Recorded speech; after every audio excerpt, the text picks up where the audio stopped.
So, as it said in the thumbnail, not the thumbnail, the title, I haven't said for a while about me. And some of you guys wanted to know about me. So, this is just an insight, just a quick overview of who I am and what I'm about. I think right back at video number 2, I gave an introduction. So here goes about me. Right, so depending on how far back you want to go, I'm going to go sort of back to sort of 15, 20 years where I worked in healthcare. Um, I worked in a prison to start with, probably when I was, I don't know, late 20s. And I kind of realized that I liked working with people, but felt that the people in the prison service were kind of ingrained in their behaviors. And an opportunity arose to work with young lads that were in difficult situations and difficult backgrounds and things like that. Supported living, this was. And most of these lads were between 11 and 18 years old. Sometimes I worked over with the girls department, but mostly with the young men. And I felt that I had the skills to relate to them a little bit because I had a more unusual upbringing in regards to my family situation. So, like I said, I worked in the prison, and then I worked for what was called back then Sedgemoor Care, supported living for youngsters or young teenagers and things like that. We helped them like learn how to do the laundry, how to do budgeting, how to get up in the morning and tidy their room, basic things like this. But that was kind of the subtext. The main real importance was for them to develop relationships with other people that they could trust and see like mentors, like other men, how to deal with life and have those relationships. That was the main part of it. So I did that for quite a while, probably about 7 to 10 years, and then I went into working with adults with learning disabilities. It kind of just an opportunity arose and I sort of moved on that way. Adults with learning disabilities. I also worked with a young man with that was deaf and autistic, and so I feel like I had a lot of skills and qualities working with learning disabilities and young people with teenagers. But I kind of got burnt out. I did a lot. I was bringing up my own children and my own family at the time, and I kind of got burnt out. Sometimes there were things going wrong, and it was stressful some days. And being away from the family for sometimes 2, 3, or even four days in a row was quite hard work on my relationship with my partner. And so I decided to have a bit of a change, a complete career change. And I went and got a bus license and drove buses, school buses, buses to London and things like this. And I did a little bit of support work on the side every now and then, every other weekend. I think I spent a day with young people. So I kept my toe in the water, so to speak. But like I say, that wasn't very good for long-term relationship in the care, so I did the buses. And it wasn't exactly 9 to 5, but I could be home every evening. Very rarely I was away. And although the money wasn't really much better, it was definitely easier on the family life. And I did that for about 10 years. And even now, sometimes I still do a few shifts driving a bus or driving a lorry, because I did my lorry license as well. And I had a bit of fun with that, playing with that and enjoying that. But I wasn't passionate about driving a lorry, let's say, because I'm quite the people person. And although you get to meet some people whilst driving a lorry, you spend a lot of time on your own. And even with the bus, you can spend a lot of time on your own, or just having very short interactions with people. And that's not quite enough, not quite where I'm driven. I'm driven to talk to people. So that was sort of 15, almost 20 years, and then my relationship broke down with my partner, and she had the house and the children and the dogs, that sort of thing. So I spent a bit of time on my own, and then I met somebody, met another woman that wanted to go travel. So we went traveling, and we built a camper van, and we took that around Europe. Uh, but I also decided that I really enjoyed this lifestyle of going out and traveling different places and seeing different cultures and connecting with geography. You know, that, oh yeah, I've been there, I know where that is. Yeah, and around the corner. Yeah. To be able to see places on the news or hear about places, and to be able to think, ah, yes, I know that. I know what the people are like, what the culture's like. I understand what's happening and why, to a degree. I mean, you can't know everything and experience everything, but to get a bit of a taste for a country, you know, that to me sort of touched home and thought, yes, I want to make this sustainable. I want to keep doing this. I really, really like it. Some people might say that's a pipe dream, but I really thought that I could find a way to make that something ongoing and something consistent, sustainable. So we ventured out into teaching, and that's something completely new for me, or, well, kind of new. I did a little bit of teaching with some of the students, and staying in the classrooms with them and things like that, and educating the youngsters. And what I really, really took from that with learning disabilities and teenagers was to get through to another person, they need to be in a happy place. And you need to be able to have some humor, and allow things to not take things personally. All right. Not every student is going to listen to everything you say and take it on board. Sometimes they might have to hear it a few more times. They may need to be in a better place. They may need just to have a laugh and a joke and relax and have fun. So that's something I really took, and I really enjoyed teaching. Just all these excited, happy, impressionable people. That really lit my fire, really.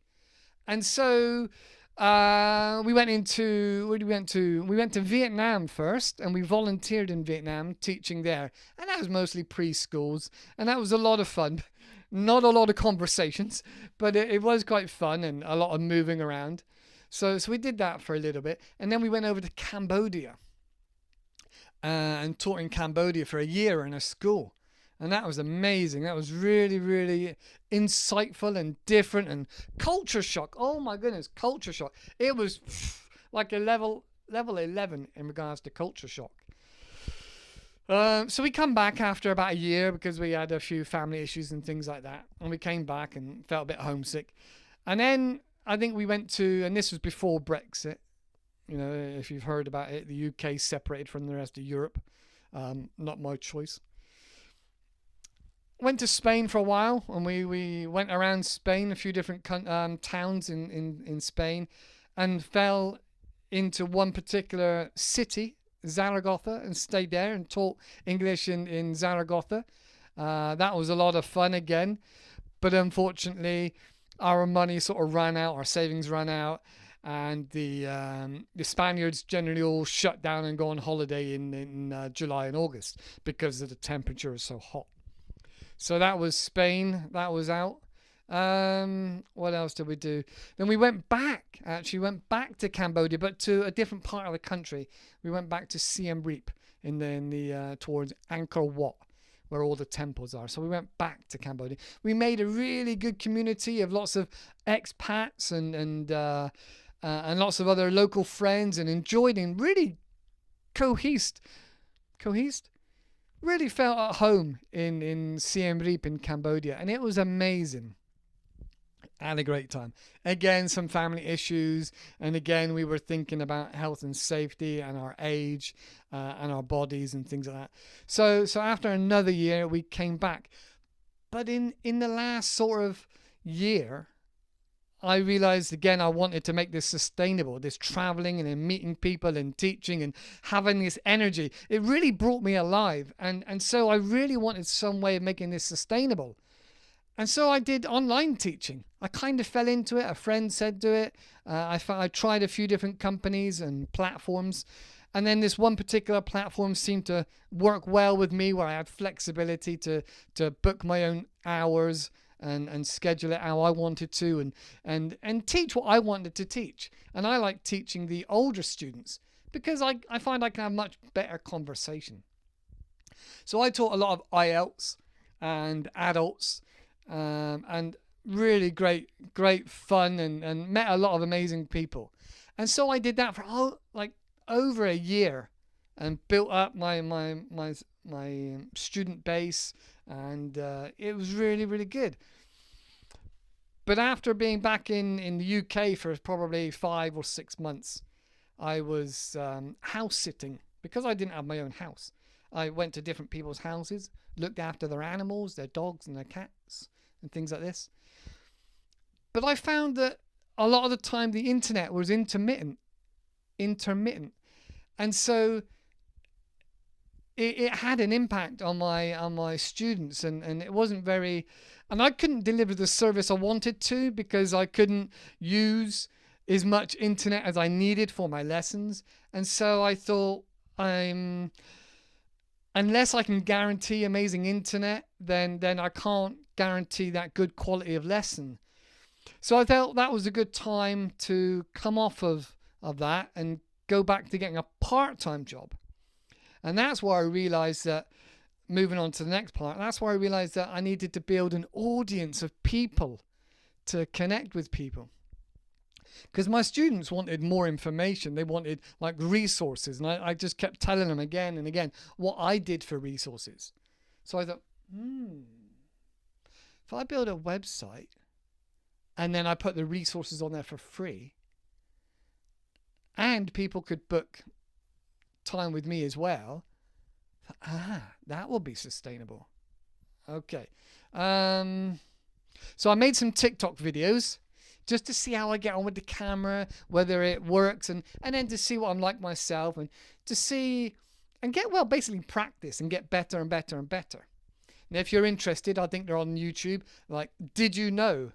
They're called. I think there's probably about 40 or 50 videos, just short videos, like 30 seconds long. Did you know about this country or that country? And so I did a load of videos just to practice and improve, and connect with the camera.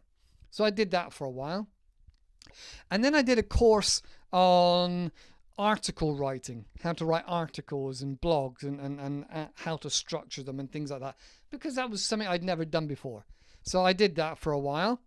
And then I learned how to build a website, and I did one on WordPress, and that was a bit not so good. So then I went to Google Sites, and I had one on Google Sites. Then I had two on Google Sites. Well, I still have, actually. And then I started a new YouTube channel, and that's English Podcast with Paul. And so I've been doing this now over a year, slowly building up.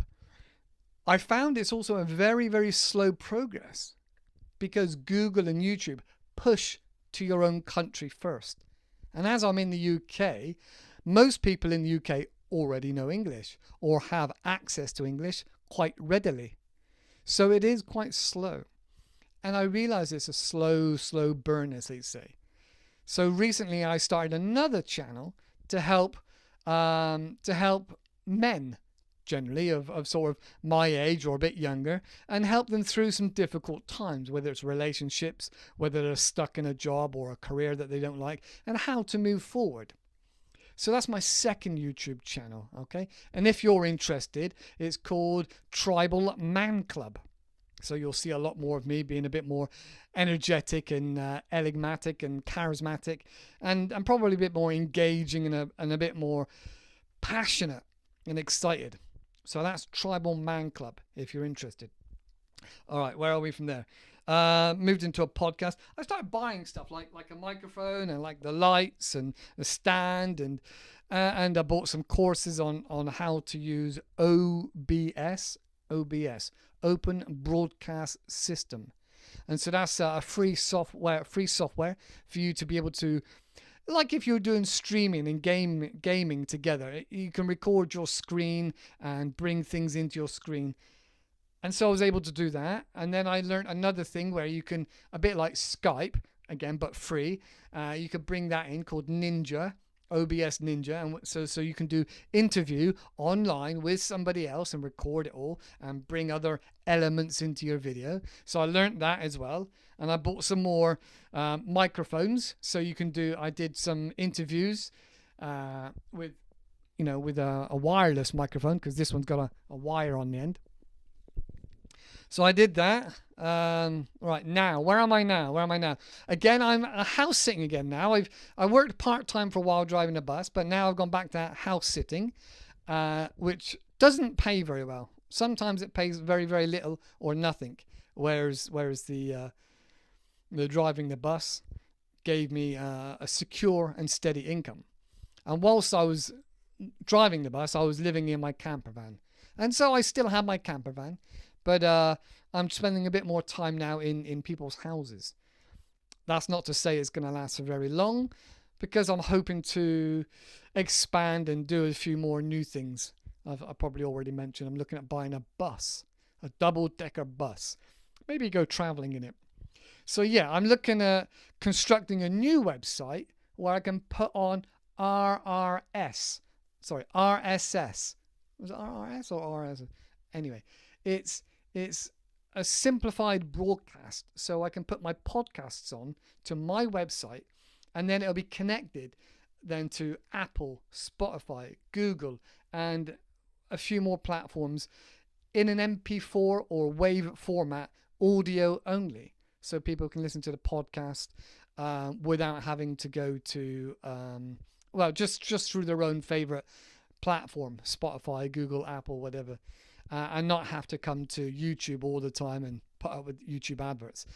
So that's what we're doing at the moment, making more collaborations and planning other things with other teachers. If you do like other teachers, take a look at Level Up English. He's got a brilliant explanation. He's a brilliant English teacher, my friend Michael. And also Luke's English podcast. Again, another podcast like myself. Again, very, very interesting. He has a lot of guests coming on, and he has a ramble like myself. So that's where I am now. But Paul, I hear you say, what about the future? Well, in the future, I'm focusing on growth, community, collaborations, and travel, probably with a bus. So that's what I'm thinking about for the future. Building up the websites, hopefully generating, maybe even making some courses or a community page. Maybe you could subscribe, like, I don't know, €3 a week, a month, and then get a few extra podcasts and discounted courses and things like that. So that's what I'm looking at the moment, and hopefully, time I finish my website, it'll be beautiful and exciting and engaging, and it'll grow and grow and grow. And then, like I said, with the double-decker bus, I want to travel to different countries in the double-decker bus. Fingers crossed. That's what we say here in the UK. Fingers crossed that it'll sustain me financially to allow me to do that, so I can keep meeting you guys and support myself and get out and travel and keep this moving forward. So that's the plan for the future. If you've got any plans for travel or for meeting other people, let me know in the comments below. And if you've got any other questions about me or the fact that I'm single these days, but at the beginning of this podcast, back at video number, if you look closely, you'll see, I think it's video number 1, and then it goes to number 3. Or it goes from number 2 to number 3, then 4. And there's one missing at the beginning, and that was the one I had with my wife. She was also a teacher. But, things move, things change, and that's where we are now. So, if you've got any travel plans, if you've got any exciting plans or anything interesting about your journey with English, let me know in the comments, and I'll be happy to get involved and get engaged and engage in conversation. Tell me what your thoughts are about a website or a Facebook page. Which ones do you like? Are you really connected to a famous web page or website? Let me know. Do you love Duolingo? Is that the thing for you? Let me know how about your English journey is going along. Right, that's it for me. Like I say, just if you've got any more questions, just ask. And I hope to see you again in the next video. Take care for now. Love you all. Bye-bye.